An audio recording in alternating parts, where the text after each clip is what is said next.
Olá, sejam bem-vindos a mais um episódio do Lisboa Conversa, gravado diretamente do restaurante Lisboa, na nossa sala, nosso salão Jardim, aqui no Lisboa Gastronomia. E hoje nós recebemos um convidado com um currículo impressionante no setor de serviços, turismo e representação institucional. Ele já foi juiz classista, liderou federações, sindicatos, os conselhos, consultoria e faz hoje consultoria, né, para empresas e entidades em todo o Brasil. Tenho o prazer de convidar esse carioca, que é um carioca português, um português carioca, enfim, ele vai explicar para nós onde é que a gente chega nessa linha do tempo. Roda a vinheta.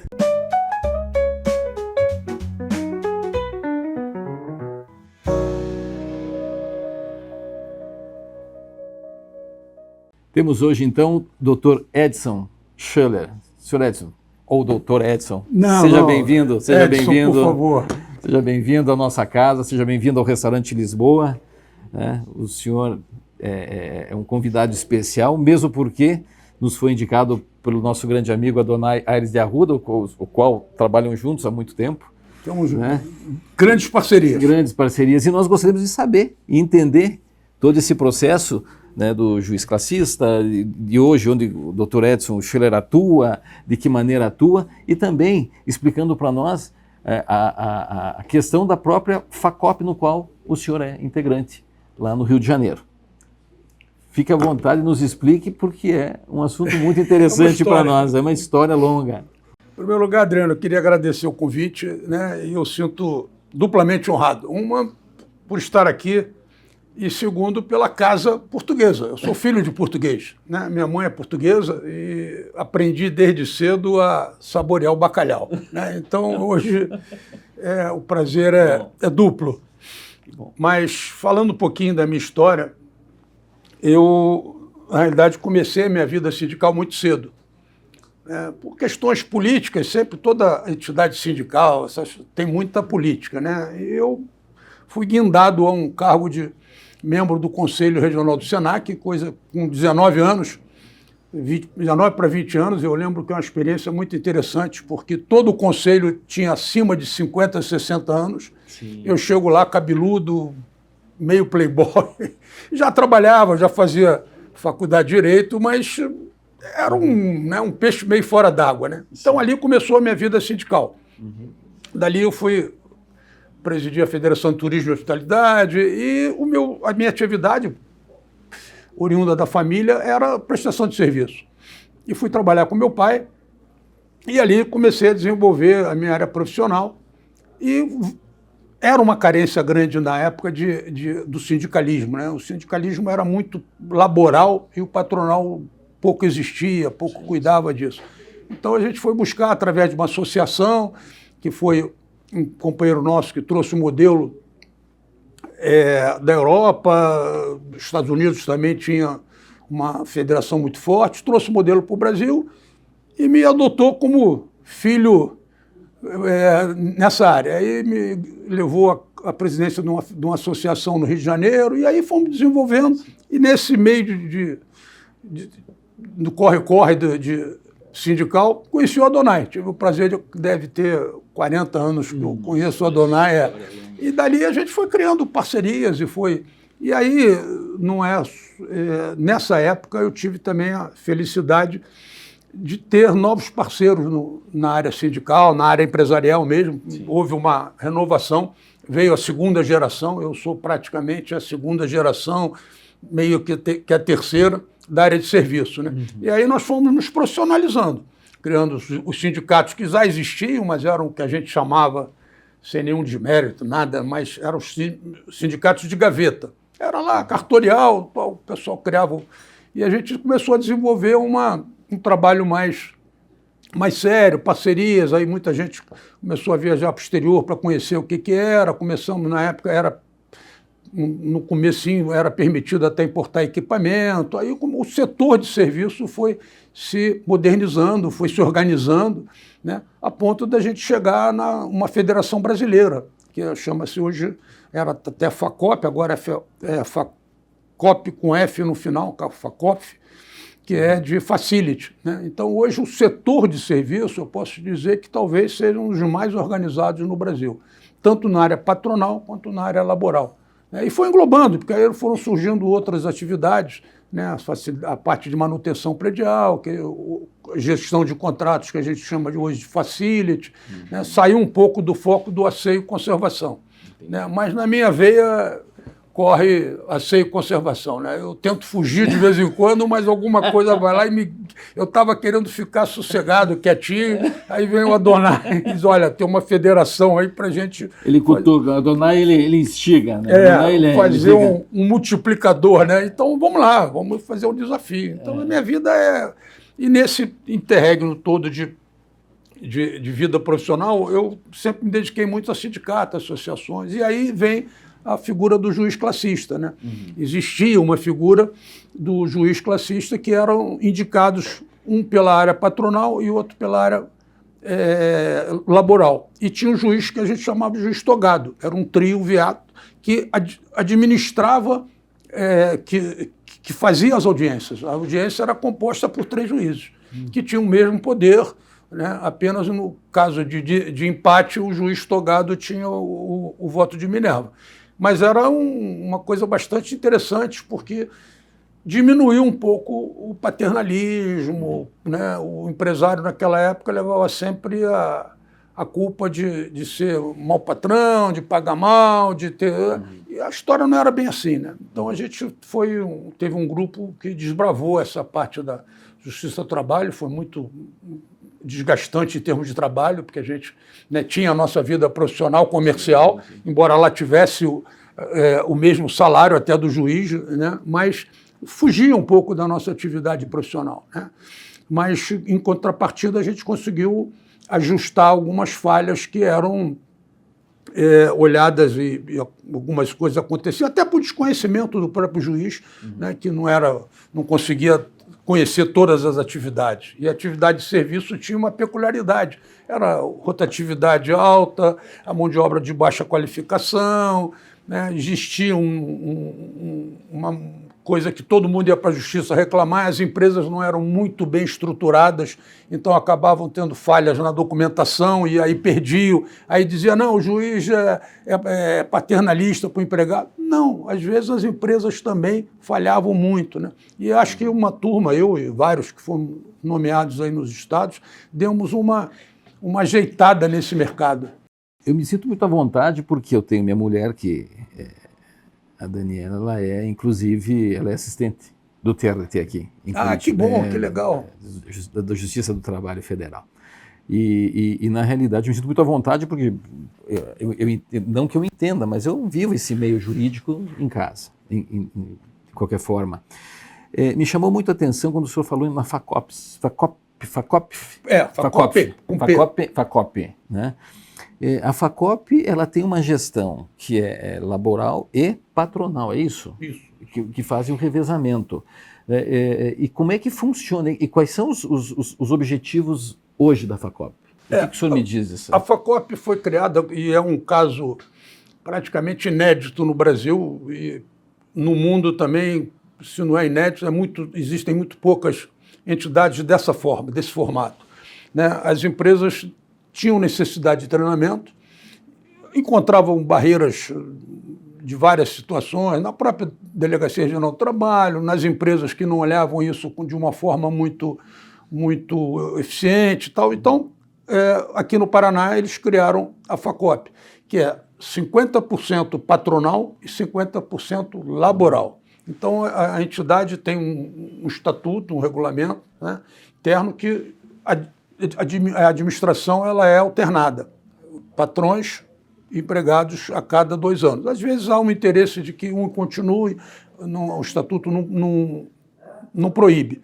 Mas a ideia é essa. E aí surgiu essa ideia, mas como vai se manter a entidade? Então, as empresas, na época do dissídio coletivo, o que a gente chama convenção coletiva, né, concordaram em ter um valor especificado para treinamento. Então, as empresas são obrigadas a recolher, pela convenção coletiva, um X que gera a receita para a fundação. E a fundação, hoje, aqui no Paraná, ela não fica a dever a nenhum SESC, SENAC, são 30 mil metros de terreno, 8 mil metros de área construída, salas de treinamento, e foi importante porque ela, no início, agora abriu até mais o leque, né? Mas no início ela focou muito nas carências do mercado. Então, dentro da própria FACOP, você tem um quarto hospitalar, com cama, aparelho de oxigênio, como se fosse um quarto hospitalar. O tipo de piso, o tipo de parede, todos os detalhes que as pessoas que, né, não são da atividade às vezes nem reparam, né? Um exemplo, não pode ter rodapé, né? Não pode ter ângulo de 90 graus, então o piso é curvo, e todos esses detalhes.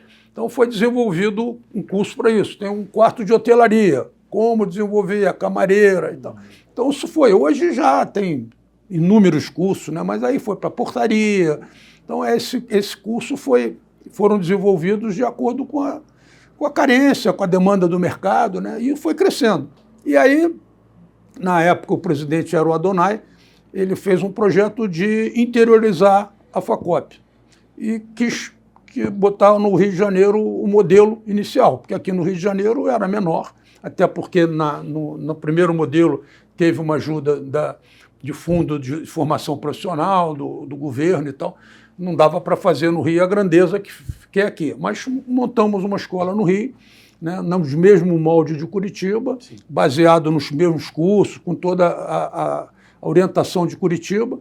E aí me chamaram para entrar nessa roda viva lá que é treinar as pessoas. E para mim é uma coisa assim, sempre... fiz treinamento e tal, mas nada como você conviveu dia a dia, né? A gente chega numa certa... Assim, eu tenho uma, na realidade, um prazo. Eu me determinei um prazo, embora a gente saiba que não cumprirá esse prazo. O meu eu já não cumpri. Aí é onde eu chegaria. Né? O que faz chegar numa idade e dizer assim, não, eu quero descansar, eu quero ficar sossegado, né? Embora tenha amigos, né, como o Adonai, que ficam ali, né? Mas o que faz o senhor levantar e dizer assim, não, vou trabalhar, eu vou, não vou vestir meu pijama, não vou, o que o senhor me diz disso? Qual que é? Tem várias situações, né? A primeira é o desafio, né? Sim. Eu sou muito movido a desafios então, para mim, o desafio é sempre... Eu fico sempre na expectativa de que surja novo desafio para poder não parar. Segundo, um convite do Adonai não é um convite, era uma ordem, né? Ele não me perguntou se eu estava com vontade. Disse, olha, estou querendo transferir, você vai fazer e tal. E o meu projeto era ficar lá pouco tempo. Falei, não, eu vou lá porque eu venho de uma área de treinamento para a área de serviço e tal, então era implantar e fazer. Mas aí começam a aparecer as surpresas, né? Foi muito gratificante fazer, porque por mais que experiência que você tenha, por mais que você tenha, a gente vive num mundo um pouco mais acima do que o pessoal de baixa renda. Sim, sim. Então, lá eu tenho a oportunidade de todos os dias ver isso. Quando você entrega um diploma para ele, que é um simples pedaço de papel dizendo que ele cursou tantas horas e tal, a carga horária, é uma felicidade, rapaz. A gente vê lá algumas senhoras dizendo assim, não, vou chegar em casa, vou pedir meu marido para botar na parede. Né? Isso é um motivo que faz a gente acordar cedo e faz com que a gente brigue e defenda a entidade. Isso foi um dos motivos. Segundo, também, né, retribuir um pouco daquilo que você recebeu, né, dentro de uma lei divina. Né? Poxa, a vida sempre sorriu de uma forma boa, né? É hora de retribuir um pouco e tal. E eu acho que e é uma experiência bonita, né? Porque você vê lá as partes se integrarem, o sindicato patronal com o laboral, todos os eventos que a gente faz, o sindicato laboral está presente e tal, e a gente tem uma boa relação e isso gratifica, né? Muito legal. E ainda mais no momento em que nós, empresários e empreendedores, temos essa dificuldade justamente de mão de obra, que é a formação. Né? Formação não parece, né? Porque as pessoas sempre levavam assim até tinha um termo que a gente hoje, graças a Deus, conseguiu acabar com ele e tal, mas o pessoal falava faxineiro, né?